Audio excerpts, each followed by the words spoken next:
Good evening, everybody. Uh, just as I went live, it seems my Dragon Age friend has just bounced off. Tony, are you still there? No, he's not. No, I'm here. Anyways, I'm here. anyways, I'm here. guys, long time no talk. It's been a while since I've done a live stream with you guys. I'm going to do one on Dragon Age, the 22-minute gameplay review. Um, I've never played Dragon Age before. Dragon Age Inquisition is something I tried, and I fell off relatively fast in the first, let's say, 10 or 20 minutes. It just didn't really click for me. So I brought a expert. Would you call yourself an expert, Tony?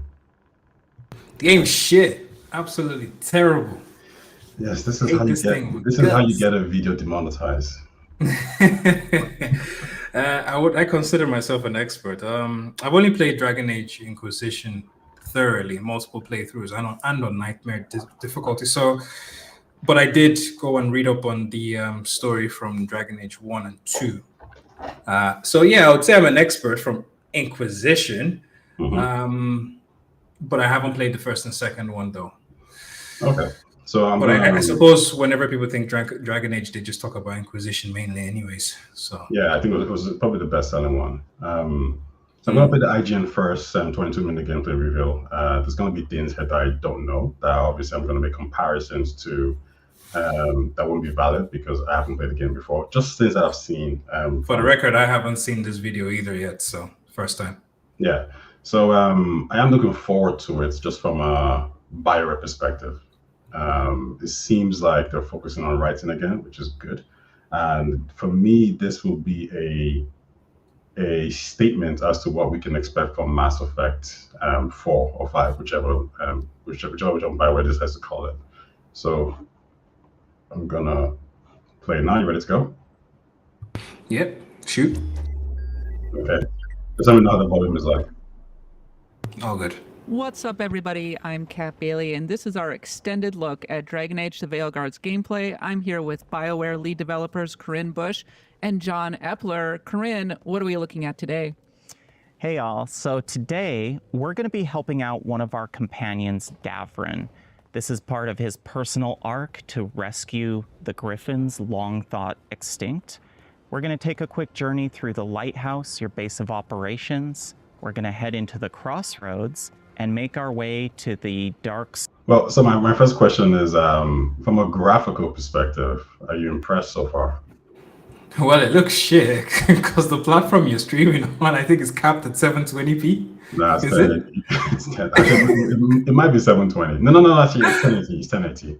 Yeah, I was just about to say something about that because I was like, wait, what? I was like, did they nah, release this on PlayStation 3? it's the stream. It's the stream. Okay. Graphics wise, it's So you're in the light. it's okay. It's good. Like from what we've seen already, this is already giving Dragon Age Inquisition vibes in terms of your stronghold, as it was called before. The layout is exactly.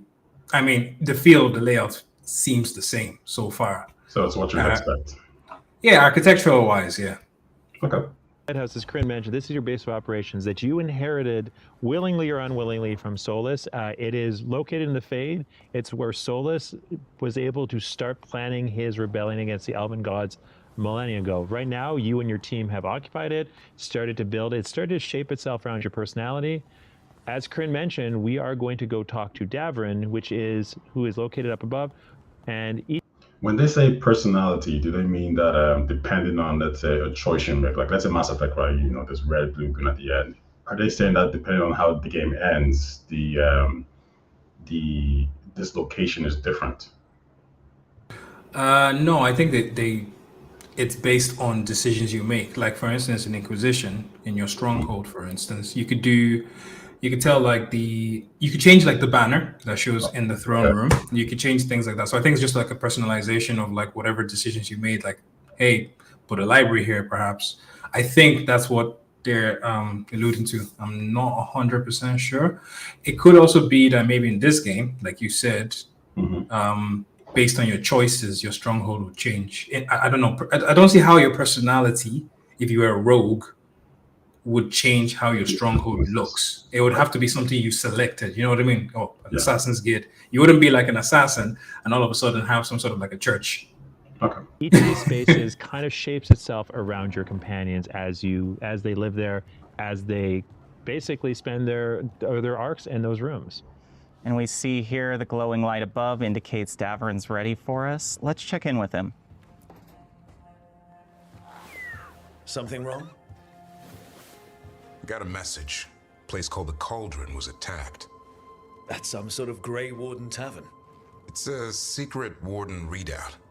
No idea what goes on there. Then why are you involved? Because whatever attacked it sounds like the Gloomhowler.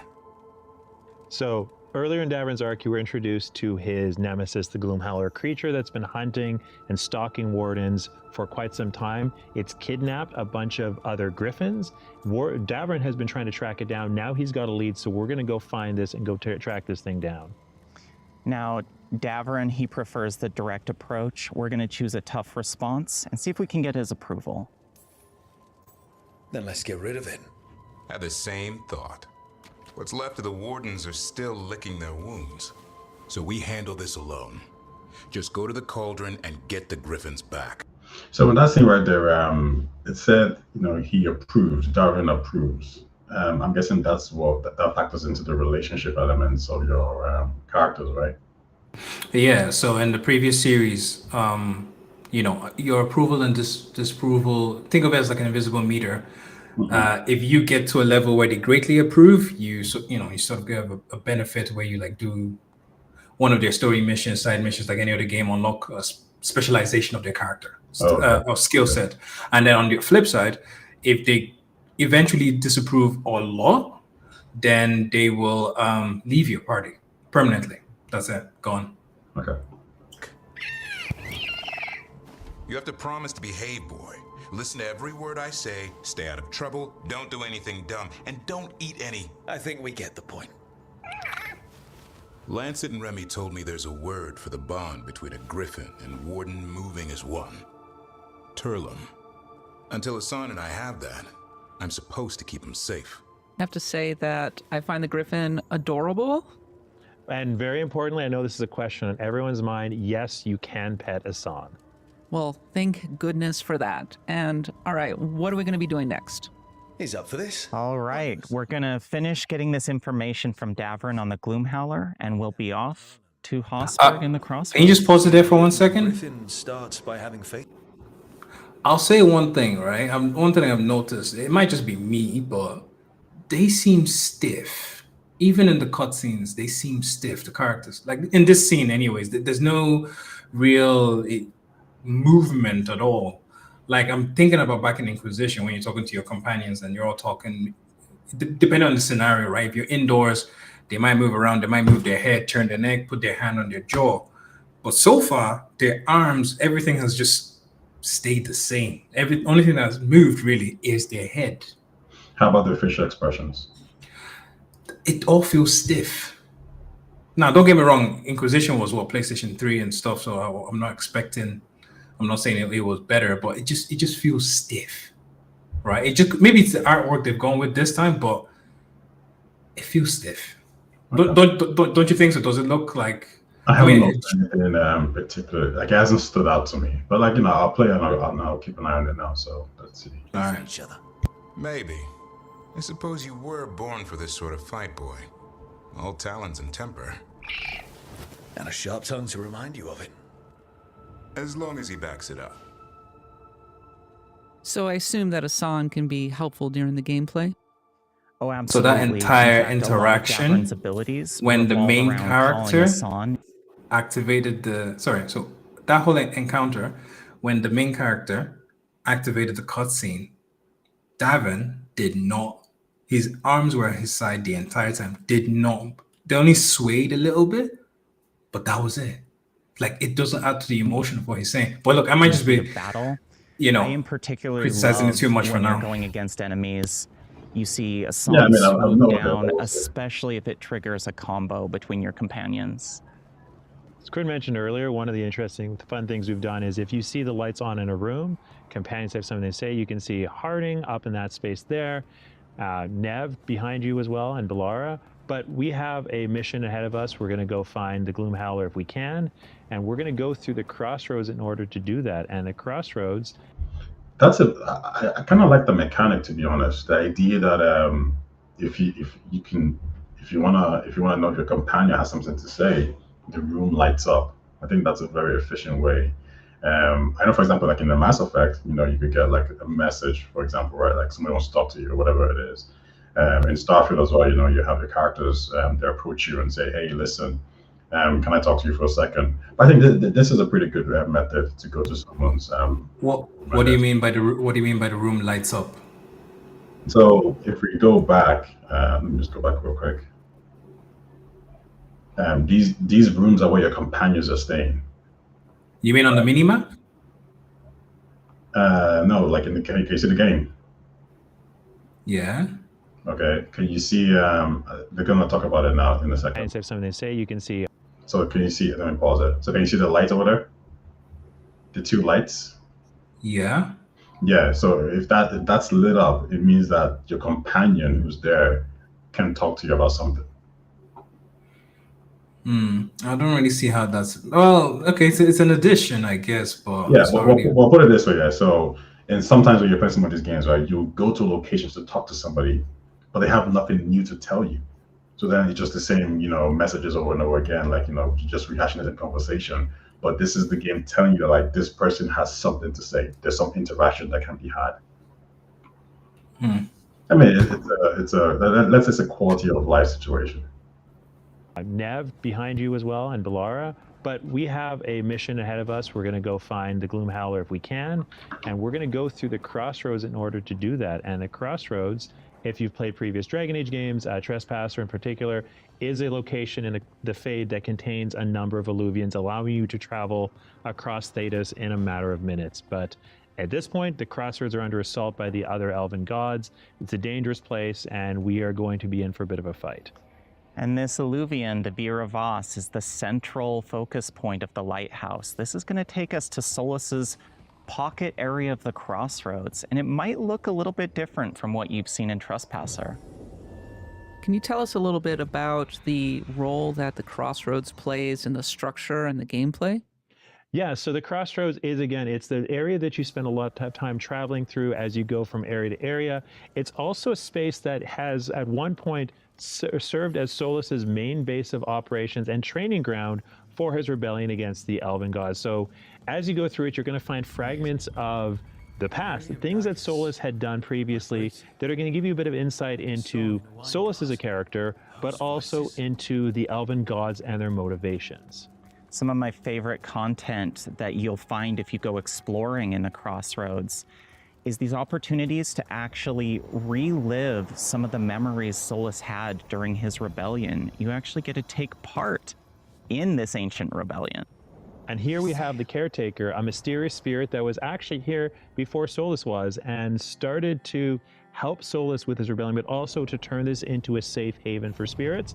Again, as I mentioned before, the gods are assaulting the crossroads, so it's no longer the safe haven it once was, but you're going to work with this Caretaker through quite a large amount of ancillary content to rebuild this into that safe home for these creatures that, if anyone knows Solus, he has a tremendous amount of affection for. So essentially, the crossroads is like a main hub where you go there, and then there's different sections that you can go to, which would then take you to a particular spots that you need to go. Correct? Yeah, think of it as like three. Oh, so not three. A lot of mirrors, like 36 mirrors placed in the world, each linking to that main hub, like you said. Like there's one central area. You could jump through one mirror, you instant teleportation to whatever another side of the world, or in this case, the Fade. All right. For spirits. All right, now we're gonna get into combat here, and this time we're playing as a mage. Now, mage is one of my favorite classes to play. It's primarily a ranged attacker, and when we're surrounded by swarming darkspawn.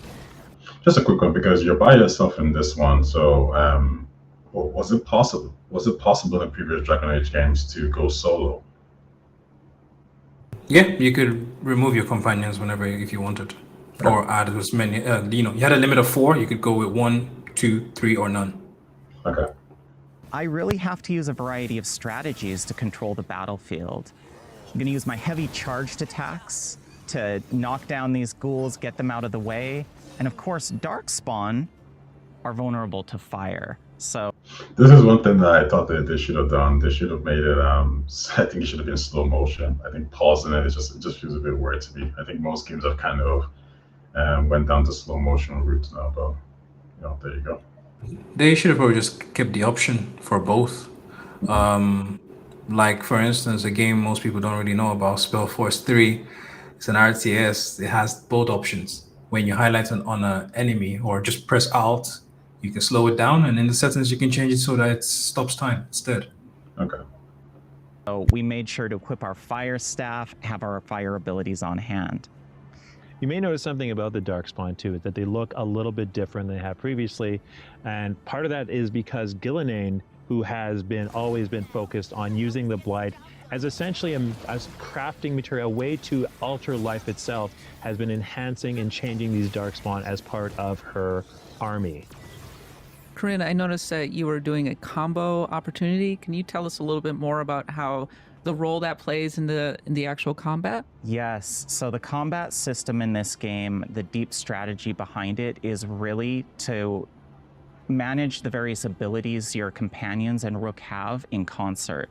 So in this case, Harding has a combo opportunity with Shred. It's going to apply the Sundered effect and deal a high amount of stagger. Now you'll notice I can combo that with Rook's ability Spirit Bomb. That's going to cause a detonation combo.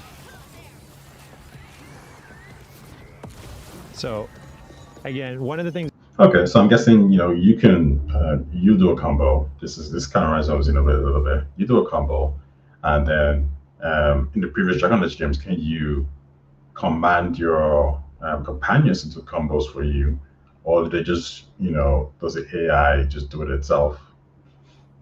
You had full control over the behavior of the AI. So if you're not controlling the companions, you can set it so they use certain abilities or they prioritize certain abilities over others. It was quite detailed, in the sense like you can even control how they use elixirs. It seems like this one, I don't know if you could tell from that screen, like, were you able to control the enemies? They didn't make that clear. Sorry, not the enemies, your companions, in terms of using. He just told the Scout Harden, the to use a companion, to use an ability, and then he used his. Okay, cool, perfect. I don't know which one hit first and then the other, but one hit first and then the other one did the impact. Okay. Things you'll notice about the terrain here is it's very snowy, very mountainous. The Crossroads is a realm that reflects the waking world. In this case, it's an amalgamation of all the real world spaces that are tied to it. In the case, we've got Hosberg, we've got other mountainous regions. So it's kind of this mix of just the swamp. One thing, just pause for a sec. One thing that's actually been a major change now is, see how they said he's a mage? Yeah. In the previous ones, if you were a mage, you had to use a staff. So in Inquisition, you had to use a staff. And when you're using a staff, you can't attack in melee. The staff does like an animation of just sending projectiles. So whenever you press attack, you're stuck in place. But in this one, it just seems like, even though he's a mage, you can be like a battle mage. This seems like a battle mage. You can use weapons, smack them, use abilities, magic, all of that. So that's a different change. From what we know, like they're focusing more on the action side of things. They want the game to be a lot more lively, intense. So maybe that gameplay version of just using projectiles wasn't really working. Potentially. Yeah, for the new hack and slash system, the old mage system would not have worked. The enemies are very aggressive now. Even though I don't know if you noticed it at one point, he sort of like did a little blink, like as a dodge. Yeah, so they had that as well in Inquisition, but since he can do it rapidly so often, if they try to use the old style, it just wouldn't give you enough time to even just be using abilities then. So it seems like they just had to go through the battle mage route. Okay. As we move towards these Illuvians, the architecture around them very clearly reflects what's on the other side. We're not going to spoiler and tell you exactly what's on the other side, but you maybe make a few guesses based on what you're seeing. Do I have to do the crossroads, or can I just fast travel right through? So it depends how you progress through the game. The first time you go to any of the new regions in the world, you'll traverse the crossroads to get there. Subsequent times, we of course support fast travel, but it behooves you to actually go back and explore the crossroads as some of the deepest secrets lie within. So now you're in Hossberg Wetlands. It's an area that has been almost completely consumed by the Blight. The Grey Wardens have set... Was there a similar situation in Inquisition in the Crossroads versions you guys were playing in?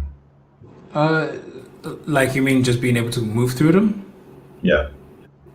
Well, not move through them, explore them to get the deepest secrets as the guys. No. So the whole crossroads system. First of all, it was Dragon Age Inquisition Trespasser, which was one of the DLCs. That was the DLC that expanded on the main story. But in that one, they basically just introduced us to the Illuvians, the mirrors, and Crossroad. So it was just part of the story. You didn't have free reign over, moving around like this, go into this world or go into that section. You didn't. It was just part of the story. So it was one directional. Okay. Set up an outpost here. Again, you know anything about the Grey Wardens, they fight the Blight anywhere they see it, and they're noticing something strange is going on here. The Blight is not behaving as they expect and do, and as it historically has. So they've set up shop in this place called Lavendel, and you are here to work with them, help them out, and help them find an answer to the questions about the Blight that they're asking. Tell me a little bit more about this area. It looks a little bit like a hub where you can get a lot of quests and things like that. That's right. So here we find one of the bases of the Grey Wardens. So you'll see they've really built up a small fighting force here to hold off the Darkspawn. What's more, the Grey Wardens are a faction we're going to be working with throughout the game. We've got Holden. So can you pause for a sec? Grey Warden quartermasters. So that's something key right there. In Inquisition, there was a moment you had to make a big decision about the Grey Wardens, right? About the fate of what happens to them. Without having to, I won't do any spoilers, whatever. I mean, the game has been out for many years. Basically, they did a big mess up, right? And you had to choose whether to disband them or keep them under your, banish them, basically, or keep them under your banner. Right. So based on what people's decisions in Inquisition, I wonder if it's going to carry over. Like if I load my save file, does that carry over? But it seems it won't, because they've said that you're going to be working with the Grey Wardens. It's a key aspect of it. So if I did the bad option in Inquisition, it's irrelevant here. So one of the things that they did in Mass Effect was if you didn't have a save file, what they would do is they would ask you, what do you think about these decisions or whatever, and then you can then pick which decisions basically that were important that would then reflect into the game that you're playing. The Witcher did something similar as well, and when you were getting your haircut or whatever, the guy would ask you certain questions like, what happened in this situation? Who did you side with again? Blah blah blah blah, and then you then make that decision yourself. So I imagine something similar will happen. And to use your previous save file, especially because this is. The game is like Inquisition came out like PS3, you said? PS3, so yeah, I don't see that happening. But yeah.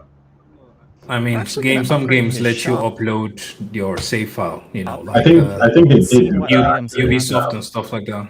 I would be surprised if it did. I would just think that they will probably just let you pick which one you chose, which is fine, because if you remember which decisions you made, then all should be okay, right? Well, yes, but it's just especially basically from what they've just said. This is a new character, correct? Sorry? This is a whole new character, right? It's not like this is not like a previous character from the previous game. Yeah, it's a whole new character, and in that sense, it probably makes sense to just make them pick rather than uploading a save file. But I mean, listen, the option could be there, but they haven't announced anything. But this is the future. The following on from Inquisition. Yeah, so this is following on from those events. My point really is that they haven't announced that, so I don't think it would be an option. In store for us, see if maybe it gives us an edge in combat.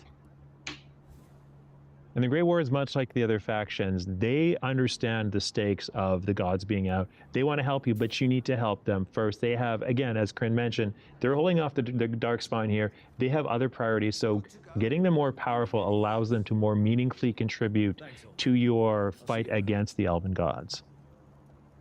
So where are we going next? All right, so we're heading out of the Grey Warden Fortress into the small town of Lavendel. Now, this used to be a beautiful place full of life, flowers, and you can see what effect the blight has had. But the residents are still here. They're trying to make the most of their lives, and you can see there's plenty of opportunities to help them. In fact, we're going to quickly check in with Finn the physician and see what he has in store for us. So Flynn, You know, just there. I'm liking the potential lore. I don't know, like, what was this place in the previous game? Greyhold. I mean, if it's not, it's not. But just even that I that story don't- part of it, yeah. Where the fact, obviously, you know, people are still living there, even though it's been tarnished. So, refugees. The lore potential looks interesting. Yeah, it was quite. It's quite in depth. The Dragon Age story. It's very interesting. That was the reason why when I played Inquisition, even I think I finished it first, and then I went back and caught up on the story, the past from Dragon Age 1 and 2. So then again, one of the focuses of this game is characters, not causes. I've been busy with patients, but I'm short on medical supplies. My mentor, Oscar, he should have some.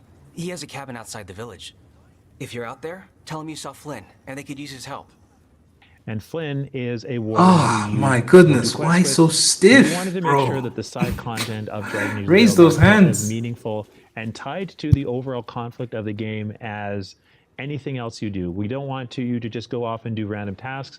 Everything needs to feel meaningful, either contributing to your fight against the gods or contributing to the growth of your companions and the factions that you need at your side to stop the gods. You look a bit worried.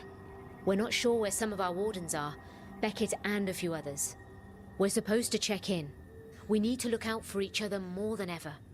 It's just... Oh, Ty, can you pause for a sec? took Weishaupt hard, and I hope they're okay. What's up? I'm sorry, this is bothering me, man. This is bothering me. They're goddamn stiff. What's going on? Look at her mouth, the motions. I was trying to follow what she was saying, right? And look at her lips to see if it's absolutely like following. It's not. This was much better in. Well, hold on. Keep in mind, number one, because this is a stream, the quality is reduced, and also there's going to be a little bit of lag, right? Okay. Frame drop. So I think this stream is not going to be 60 frames. It's actually going to be like 25. So, when it comes to the facial animations and the volume that you're hearing, don't judge the game based on what you see. Fair enough. I won't judge the movement of the speech aspect. However, what I will say is you are spot on. That Thank you. No one is moving at all.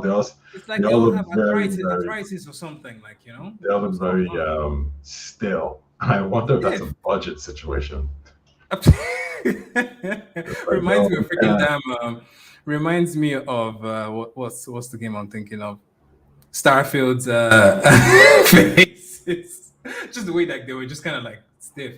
It doesn't make sense because in Inquisition, these cutscenes like this, right? There was so much movement. There was character. People moving their arms, raising their arms, dropping it down. Sorry? Your mic is acting up. It gets really loud and it gets really low. Oh, sorry. Let me just adjust it. Hold on.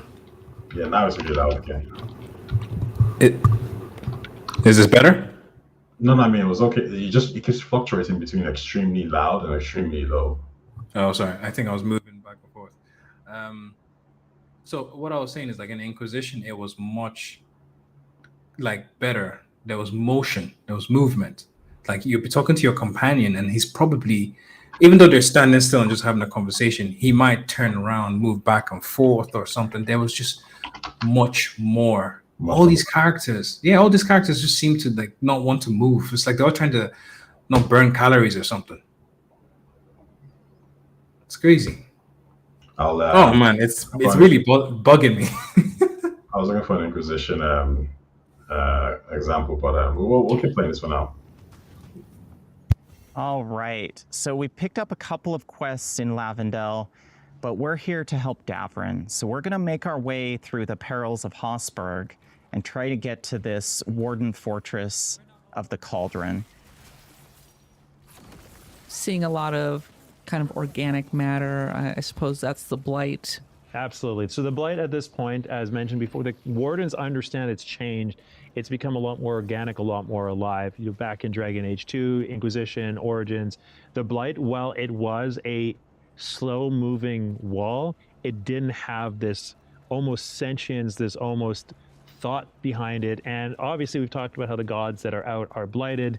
That probably has something to do with it, and it's made this area far more dangerous than it would have been before. And you might notice as we get into combat with some of these... Is the blight, is that coming down from Dragon Age Inquisition? Because I do remember some kind of infection. Yeah, it is. It's literally the sole purpose of the wardens. Okay. Yeah. Darkspawn, that they do look a little bit different than before, and that's very intentional. Gillenane, the god of monsters, she uses blight like a medium to sculpt and warp the Darkspawn to do her bidding, to suit her purposes. So right now you'll see a couple of Hurlocks, one with some pretty disgusting growths on its back. Again, the idea that the Darkspawn and the Blight is an organic weapon. They're not just coming out and, you know, making swords, making armor. They're using the Blight to augment themselves so they can more effectively defeat you and also give the gods the world that they desire.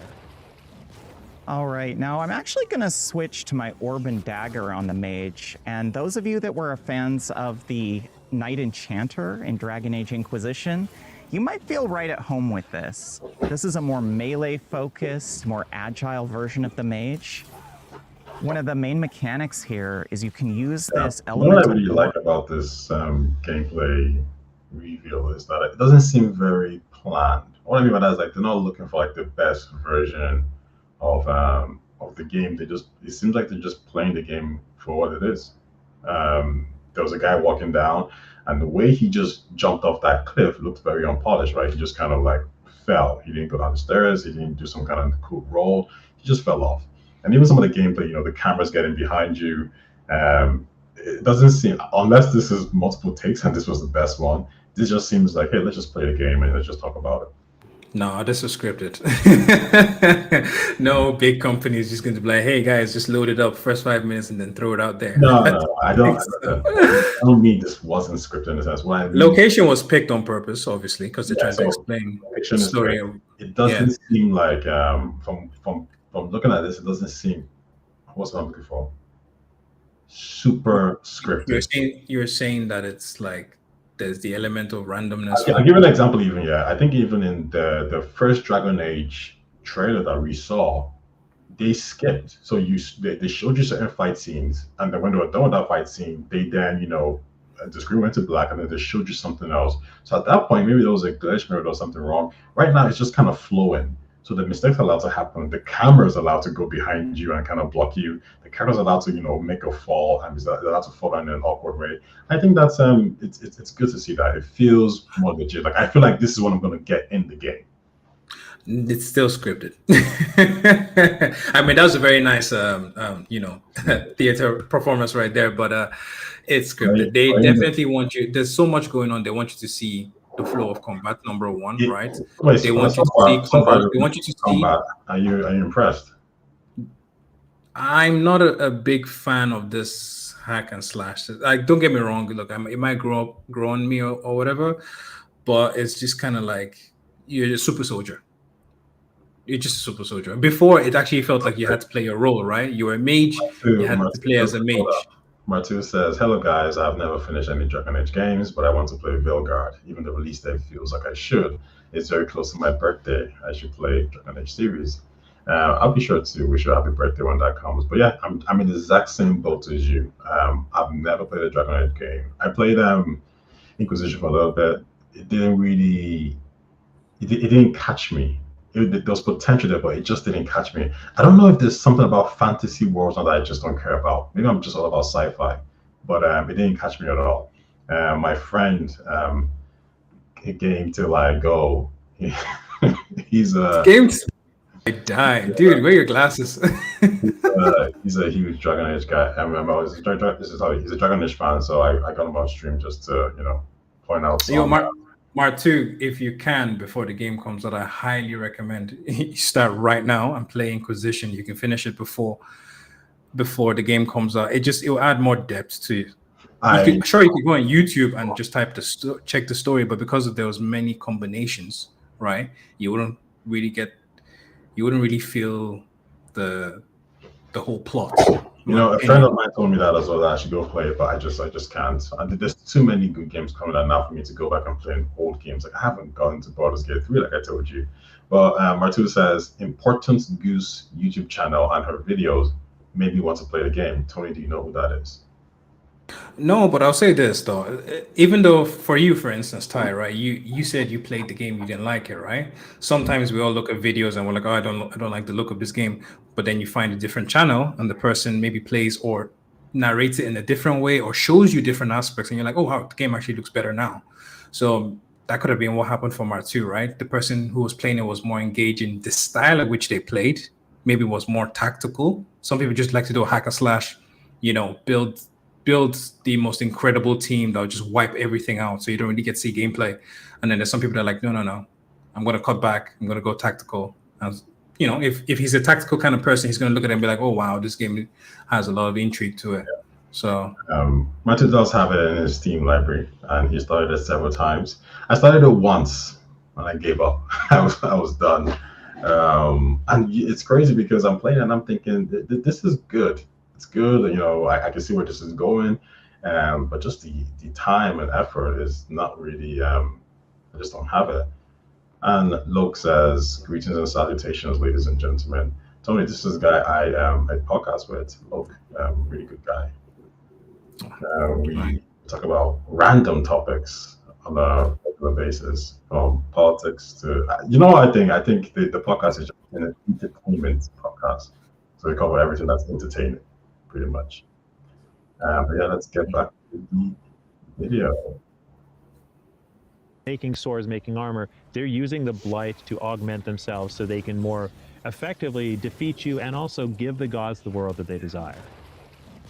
All right, now I'm actually going to switch to my orb and dagger on the mage. And those of you who focused, more agile version of the mage, one of the main mechanics here is you can use this elemental orb to apply stacks of elemental damage to the enemy and then unleash them with your dagger to detonate them. So again, we're in, you'll notice that there are blight pools. The darkspawn aren't just coming out of nowhere.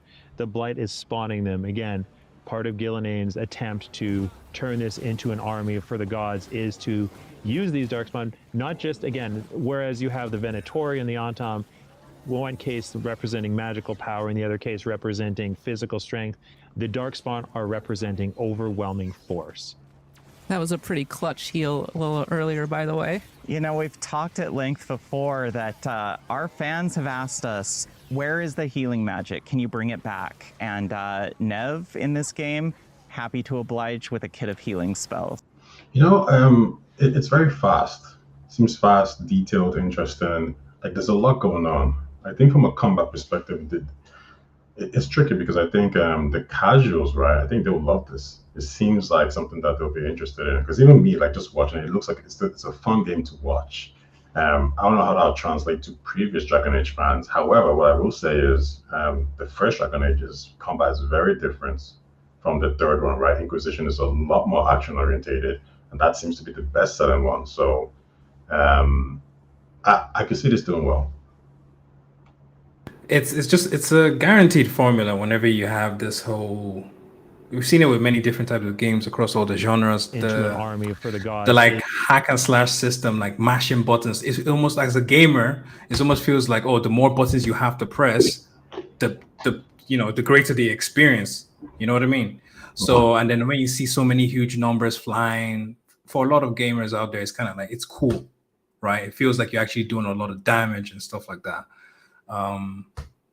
But Luke yeah, says, I like the pause and wheel when selecting secondary abilities. I do. I like that too as well. I don't like the fact that it completely pauses the game. So in Inquisition, it pauses the game, but then if you hold whatever R2, for instance, if you're on PlayStation, it starts to play slowly, right? So or even fast, depending on how hard you press the button. So that was kind of cool. You could pause it like they're doing here, but at the same time you could let battle flow. So if you piled up some abilities and you wanted to do a specific combo, let's just say you wanted to freeze the enemy, but your AI is channeling the ability, then you can just slowly fast forward time. And then once you see, like, there you go. Like once you see that enemy goes frozen, then you press the button for the next ability, stuff like that. So you had a lot more control in Inquisition. Doc likes the look. He's not too sure if the game will feel good to play. I think a lot of people might be the opposite, actually, because I know there's a lot of people saying, this feels like Fortnite. Like, it's too colorful, it's too this, it's too that. For me, I think the gameplay looks good. I think it looks good as well, to be honest with you. Like, I'm interested, but I don't really care about these things as much. I'm just really focused on what is the story going to be. Let's go back to the video. I think we're on here now. Cool. About our companions is each of them, their abilities, the way that they're built, they're very thematically appropriate to the character. They're very focused on making sure that the gameplay and the narrative are as closely aligned as possible. In the case of Nev versus Vlar versus Amrik, our mages, each of them has a healing ability that is thematically appropriate to them. It makes sense when you know them as a character. Watching you play, I'm struck by sort of the size. Pausing it does remind me of Mass Effect, yeah, for sure. I mean, exact same studio, so. In the scope of this particular area, it seems like there's a lot of exploration that I can be doing right here. That was really one of our goals with these areas. Of course, we are a mission-based game, but we really emphasize player autonomy. You can revisit these spaces. They're full of secrets, puzzles, some pretty incredible bosses and treasure. And of course, as we saw earlier in Lavendel, some really narratively rich side quests. One thing that's interesting is you'll find we're going on a quest for Davrin, but Davrin is not currently in our party. That's because Davrin has gone ahead of us and is waiting for us at the Cauldron. This is, again, we want the followers, the companions, to feel like they have autonomy, and while they won't complete the quest on their own, they will go ahead and get things ready. So when you get there, you can you talk to them, you have a conversation with them, and it feels like they're as invested in the success of their journey, their stories, as you are. This looks like a pretty contiguous zone, is that right? It is, yes. So it's full of branching paths, different areas to explore, and what I love is the more content you do in the area, the more shortcuts you're going to discover. You're really going to have a lot more flexibility in how you navigate between your remaining missions and quests. Well, I think something really interesting, too, about the way that our team has built these spaces is there's the idea of each space has its own story to tell. And while those quests, we talked earlier about those quests and side quests being narratively. Can I just say one thing, yeah? Can you pause it there for a sec? There's a downside to this new style of combat, right? It's a minor one. It's a minor one in the sense that because you're dodging so often and basically being all over the place, you're not getting a chance to see what your companions are doing. Don't get me wrong, you can tell what abilities they're using because you can see like an ice ball flying towards the enemy. But in Inquisition, you got to see them like fighting almost like the same way you are, using their abilities carefully in conjunction and stuff like that. But here, I just looked at Scout Harden on the right side of the screen. Next thing you know, I can't see again because the dude is dodging all over the place. And it's just crazy. It's like, it feels like it's just you and your companions are somehow in some ethereal until you press there's an element of the intensity. So obviously the more you play the game, the more you get used to the intensity and the speed of things, then it becomes a natural feeling. It's not about the feeling, right? The play, like as we've watched the combats, if you notice, how many times have you seen your companions. Not as much, no. Well, Exactly. but keep in mind though, when you play the game, because you can control your companions to attack, they will be there in the vicinity, right? You will No, always no, I'm saying they're there. I can see them from time to time, right? If you look here in a few seconds, you're going to see Scott hiding to the right. There you go, right? Now she's going to move a bit further to the right. Now he's focusing hack and slash, Yeah, but keep whatever. in mind, as the battle's going on, I'm seeing ice blast coming from behind, so that's your companion who's obviously. That's what I'm saying. In this version, you see more of their abilities than you see of them. Yeah, but that's because she's using an ice blast, right? So she's at a distance. It's like a sniper. An archer in Inquisition, yes, would be further back, right? But because you're not, my point is this: you're dodging so often, and the camera is moving so much that all you're focusing on is the enemy you're targeting. Your surroundings don't matter. Mm-hmm. They're almost So irrelevant to basically an like extent. what Loki is saying, which is it's not as intimate. Yeah, yeah, there you go. Yeah. That would have saved me like wasting 2 minutes. 2 minutes, 5 minutes. Yeah, exactly. Yeah.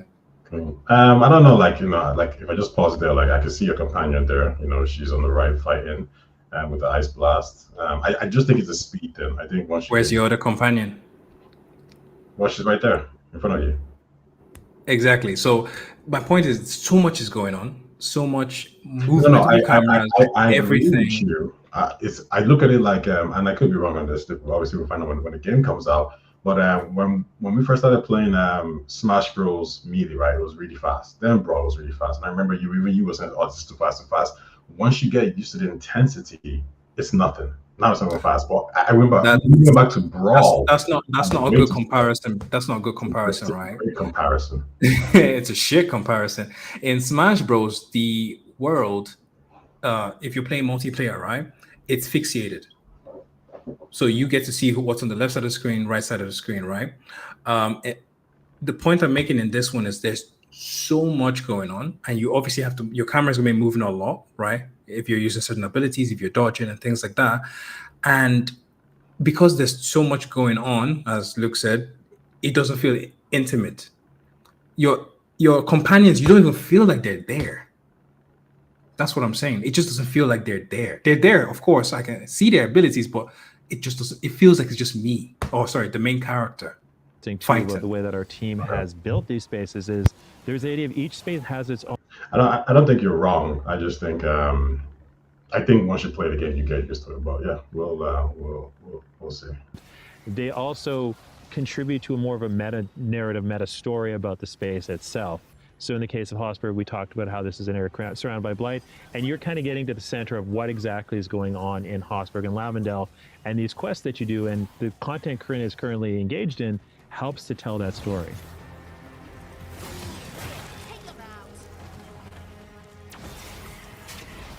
All right, we can see our companions are up here attacking this dark spawn on their own.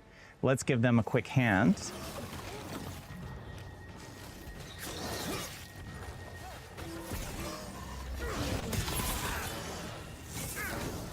All right, and I love positional gameplay, making use of the environment to your advantage. And I just saw that you could do a takedown move, so it's kind of a finishing move. You can. Now, in this particular build, I'm really focused on using necromantic energies to siphon life force. But if I, for instance, wanted to go the stagger route, I could go a full takedown build if I like. It's a really powerful, heavy-hitting style of gameplay. All right, so you'll notice Davern is waiting for us, so let's go see what he has to say. The sun flies in. Yeah, a bad day at the cauldron. What could do that?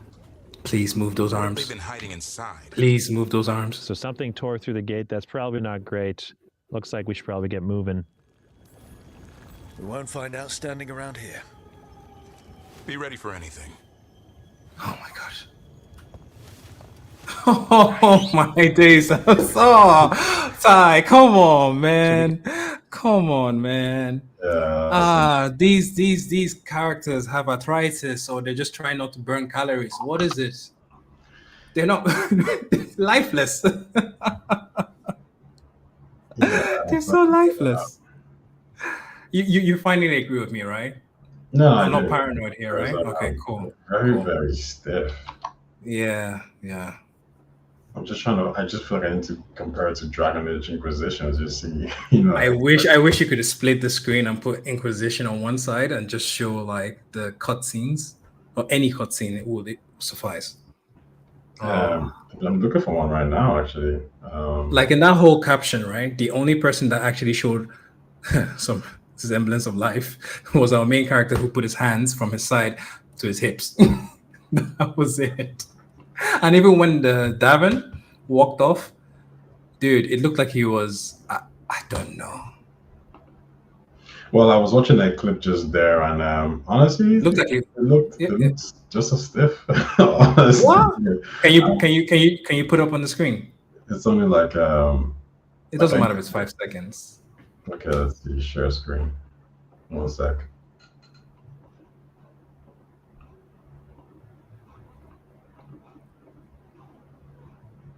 Can you see the screen?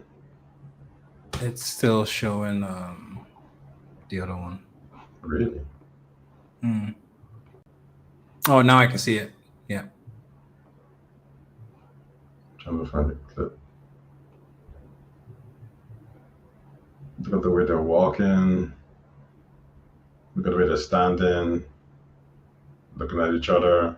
Oh, well, look, there's motion. They're walking around. Oh, cool. Nice one. Oh, look at that. Coming to the table. Yeah, but that's different, though. Like, we're talking about a conversation. Yeah, but you didn't find a good clip. I think you went to the beginning of the game or something. You went to the review. No, but hold on. But, like, look at this. Look at the way they're walking over here. And then look at the way they're all standing there. And look at that hand just moved. Everyone else is standing. Dude, you showed 2 seconds clip. Come on, man. 2 seconds a piece? 2 seconds a piece? Doesn't matter. 2 seconds a piece? You literally said it doesn't matter if it's 5 seconds. Now you're complaining. No. These cutscenes were seen from... Because we don't have Nev in the party, he's going to move ahead and wait for us while we bring Nev and Harding along to clear a path for ourselves to find Davrin and get to where he is. Yeah, that mission. Can you talk a little bit about how Nev and Harding... Yeah, that mission doesn't look next gen. Put it that way.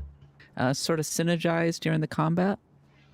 Might as well release on PlayStation 3. Nev is a mage, Harding is a rogue, and each of the classes, you can build a party entirely of one class if you want, but the idea is that the classes synergize and they can set up and detonate each other's abilities in a very interesting way. Now, because you have a lot of freedom in how you build your character, you can, again, as said, you can have all rogue party, all mage party, all warrior party, it still works. But in this case, Nev and Harding are very effective at setting up and detonating, in this case, as Corinne's going to show. So we're in danger here, and this is really what I love about the tactical layer of combat. If you get in that clutch situation where you've got this devastating incoming attack, great time to pause gameplay, weigh your options, and in this case, I'm going to go back to our combo here and see if I can just quickly get out of the way.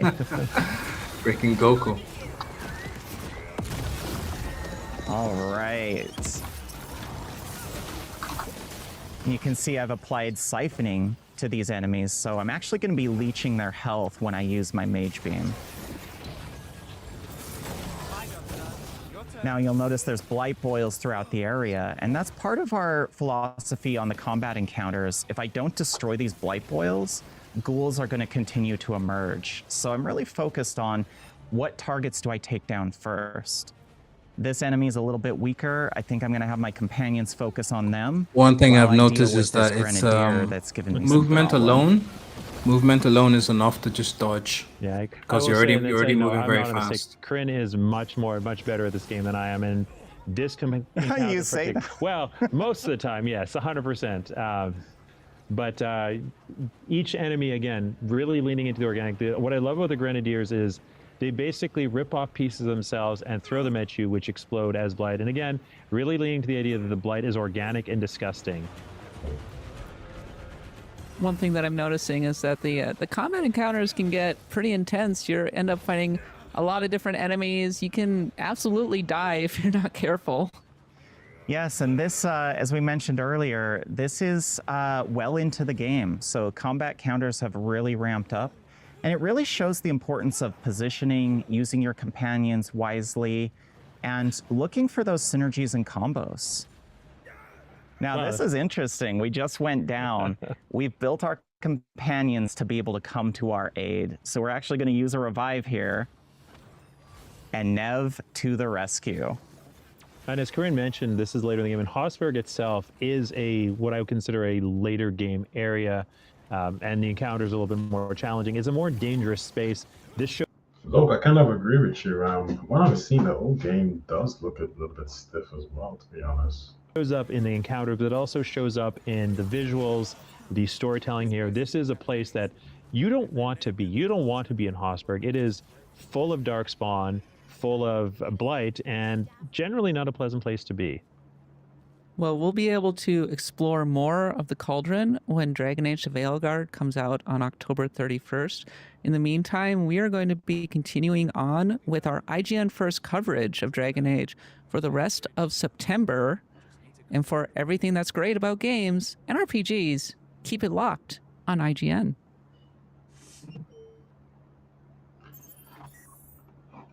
So that's that's it. Stiff review. So, what do you think so far? Play that clip. Just play that one there. So what do you think so far? It's not bad. It's not bad. It's different, right? It's different. Even though my analysis seemed quite harsh, but it's different. Okay, It's one of those games where it's like, all right, you're used to something, they've changed it dramatically. You play it for a while, you probably get used to it or whatever. But I'm not really a big fan of like too much hack and slash. This is a YouTuber I'm just streaming from. Yeah. This is Acquisition. Oh, look, his hand moved. It went up. Yeah, the other character's hand moved as well. No, dude, their palms flickered. Come on now. No, the hand, let's be fair, their hands moved as well. Dude, their arm did not leave their side. Hold on. The complaint was the body's not moving. They're just all kind of just moving their hands a little bit here and there. They seemed stiff. There was no movement. Well, you don't want to go back to the clip. I could have shown you multiple times. But anyways, the gameplay looks interesting. I think the colors I think aesthetically it looks good as well. It looks interesting. I don't think it looks amazing graphically. Now, this is a stream, so I have to check it out properly. I guess someone has talked. Look at that. Are they moving as much? No, they're not. I think it's the same. Dude, more or less. No, it's not. It's not. I will say they're both stiff, but in this one there's more movement. Well, this is a full cutscene, right? The other one wasn't really. It was just an angle with the camera. Like, look, he's fixing his freaking damn sleeve. This is a full cutscene. But like, look at the other characters. They're hardly even moving. They're just kind of, yeah. Dude, okay. Hold on. Did you see this much movement in the clip we just watched from the new Veilgaurd? Well, no. This is a full cutscene, though, right? We saw full cutscenes. We saw Davin and the main character talking with the options and stuff like that. It's the same as this. The options are popping up. Then the cutscene. It was the same with the Veilgaurd. I think they're similar, to be honest. Man, did you really? Much? Why should just play the damn clip, man? I couldn't find any other stream. Make it okay. She's doing what we did. Yeah, but I'm trying to execute. I'm trying to find out. I'm sure some people in the comment section are like, "Oh, these dudes just shut up and press play, man." Yeah, make your decision. Pick one. Fast forward. It's one of those ones where I don't want to make. Okay, this is it. Somebody has spoken, and this is the movement. Oh, look, he's moving side to side. His face is turned left and turned right. This is the difference, right? These are cutscenes now. Before the camera shifted, it was just a normal. It was all right. If I was to even just say I agreed with you, which I don't, right? Mm-hmm. As Luke said, new game, or I can't remember how I'm paraphrasing. New game, whatever, new next gen, right? Graphics should be better and all this kind of stuff. If there was stiffness in PlayStation 3, there should not be stiffness in PlayStation 5. I agree. I'm just saying that to say that the previous one was vastly better is not true. It's not accurate. Based on what I'm saying now, it's not accurate. Look, Okay, There is I'm not, much look at this. Look at movement. this. There is much movement in this than there was in Veilguard's cutscene. That wasn't the point of the discussion, though. You said They're both stiff. They're both stiff, but Okay, this cool. one seems fluid compared to Veilguard, in my opinion. In my opinion. I don't think. Yeah, I don't think we've seen enough of your car. Plus, Because I'll say one thing. Hold on. Remember, we're talking to side. We're doing NPC missions or even side characters. This is part of the main story. This is literally part of like how to progress into the next game mode. So I expect more. And you can even see from the angles, they keep switching the angles. Wait, hold on. That was the same in Veilguard. That was the main mission. No, okay. That was a side content. I mean, this is part of the main story. That wasn't a side content. It was side content. Helping your Darwin. friends. Yeah, side content. Okay, well, this is the first 10 minutes in the game. The clip that you just put. Is that fair then? Yeah, this is the main story. You put a mid-game clip from Veilguard versus the first 10 minutes in Inquisition. That's not relevant. It could be. It could be. It could be. You know, nice scenery with the wardens versus some dude just woke up, hasn't had a shower, and then you play his clip. Trailer. Barbie. That's good. Okay, so here's a clip, and this is part of the main story. Look at everybody. First 15 minutes, 20 minutes of exposition. Yes. How's that relevant? Like, look, she turned around, she's moving, she's walking. This okay. You know what? We're not. Both of us are not going to agree, or on the other person's points. It's just what it is. So rather than staying here and arguing, all I'm saying is I'm accurate and you're clearly wrong. All I'm saying is that you should know when to admit defeats. But okay. Anyways, Veilguard. It looks interesting. I don't know if it's a buy for me yet, though. To be honest with you, I'm gonna wait for that forehead, though. I think I'm gonna wait for the actual reviews before I make a decision. Yeah, there's some. I mean, again, I'm not crazy about gameplay. I'm more story focused, and I don't know anything about the story. So once I get a confirmation that this is typical BioWare, then yeah, I'll give it a shot. It's really a shame because I feel like this is one of those games. You can go on YouTube and then just check out the cutscenes, right, from the previous games. But I feel like if you didn't play Inquisition, you wouldn't get as much out of it. That's potentially true. And there's a possibility I might go with the side, so it's like the story content, right? But I'm pretty sure BioWare is gonna make sure that you don't really feel like you have to, right?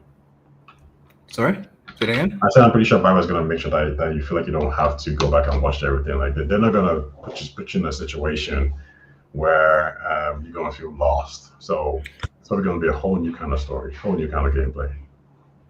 Yeah, I mean, Inquisition, when I played it without having gone back to read up on 1 and 2.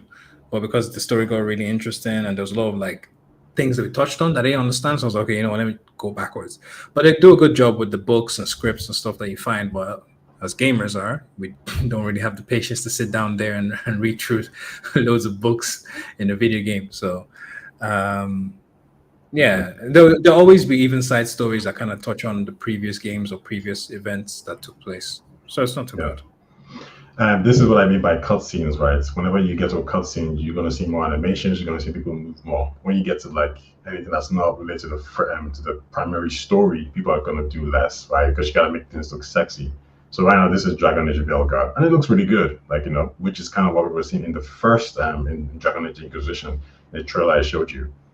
So this guy says, okay, would you say Veilgaurd looked better than Inquisition in terms of like the cutscene, the movements and stuff like that from the characters?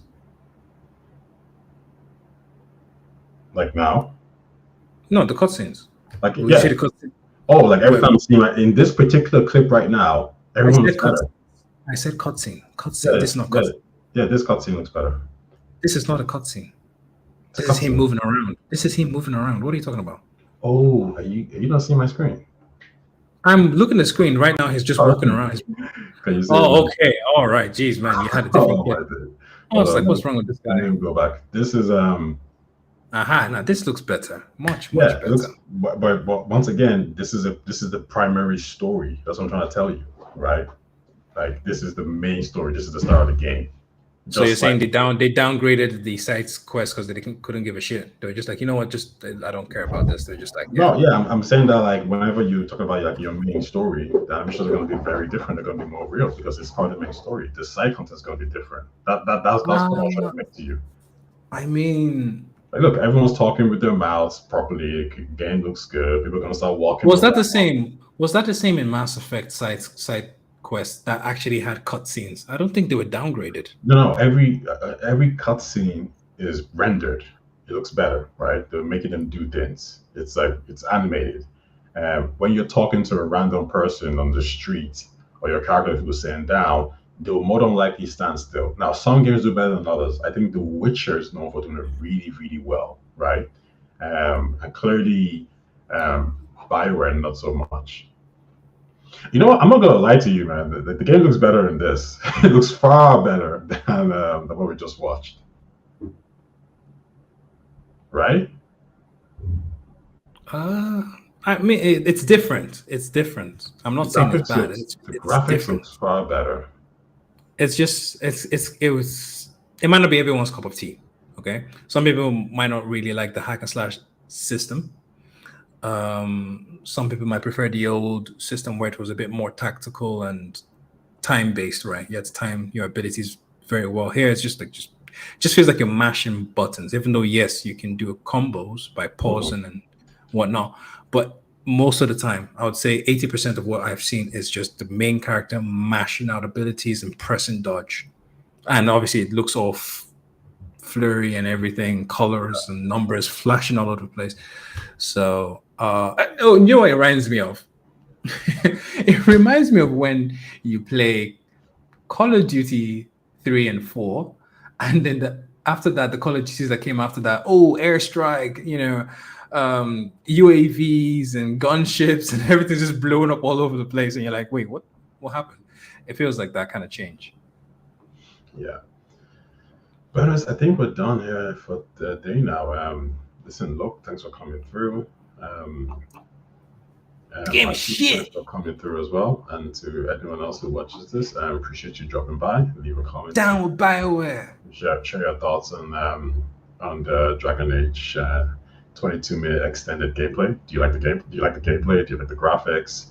Are you concerned? Share. Cancel Bioware. Cancel Bioware. This will be the last guy on the stream, just so you know. Thanks for watching.